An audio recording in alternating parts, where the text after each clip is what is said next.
Mm.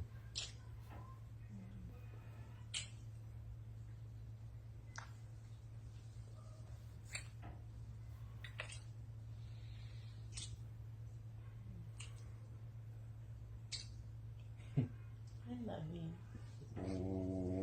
What's that for? Nothing. I love you. Hmm. Just want to tell you I love you.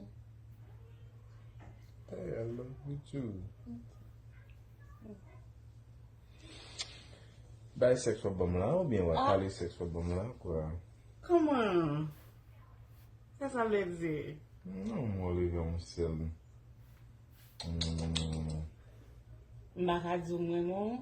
Oh. Mbaka bo affection, mbaka bo love. Non, j'ai pas dit ça, non, au contraire. J'ai pas dit ça. Ok. Tout simplement, je trouve que ce matin, c'est encore plus, plus romantique.